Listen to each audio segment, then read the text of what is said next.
नजर टाकणार आहोत 9 मोठ्या बातम्यांवर न्यूज टॉप 9 मधून। दिशा प्रकरणामध्ये आदित्यची बाजू घेतल्याने उद्धव ठाकरेंनी मानले शर्मिला ठाकरेंचे आभार, मात्र आम्हाला अजून आभार मानायची वेळ आली नाही। किणी प्रकरणावरनं तुम्ही टोलेच मारले, शर्मिला ठाकरेंचं उत्तर। इतका मोठा प्रकल्प अदानींना परस्पर का दिला? सेटलमेंट न झाल्यानं अदानींविरोधात मोर्चा काढला का? धारावी प्रकल्पावरनं राज ठाकरेंची सरकारसह ठाकरे गटावर टीका। मोठा प्रकल्प मुंबईमध्ये येतोय तो मुळात परस्पर अदानीला का दिला इथपासून सगळी सुरुवात होते, कळलं का? आणि अदानींकडे असं काय आहे की ज्याच्यामध्ये विमानतळ पण तेच हाताळू शकतात, कोळसा पण तेच हाताळू शकतात, बाकीच्याही गोष्टी तेच हाताळू शकतात। अदानींवरनं प्रश्न विचारल्यावर चमचे का समोर आले? नाव न घेता उद्धव ठाकरे यांची राज ठाकरेंवर टीका।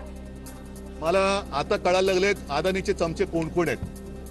अदानीचे म्हणजे मी प्रश्न आम्ही अदानीला विचारला, चमचे का वाचतायत? संसद घुसखोरी प्रकरणी 6 राज्यात केंद्रीय तपास यंत्रणांकडून चौकशी, बँक डिटेल्स आणि डिजिटल व्यवहाराच्या चौकशीसाठी आरोपींच्या राज्यात पाठवलं पथक। राहुल गांधींच्या वक्तव्यावर आज पुणे सत्र न्यायालयात सुनावणी। सावरकरांबद्दल काढलेल्या अपशब्दाबद्दल राहुल गांधींच्या विरोधात सावरकरांचे नातू सात्यकी सावरकर यांची याचिका। विनोद तावडे मुख्यमंत्री होतील, कवी कुमार विश्वास यांचं वक्तव्य। मोदी देखील मला मंचकाखाली बसून ऐकायचे, ते आज पंतप्रधान झालेत। तसेच तावडे सुद्धा मुख्यमंत्री होतील, कवी कुमार विश्वास यांचं वक्तव्य। हनुमान चालीसा पठण प्रकरणामध्ये राणा दाम्पत्याची गुन्हे रद्द करण्यासाठी याचिका। युक्तिवाद पूर्ण झाल्यानंतर आज कोर्ट निकाल देणार।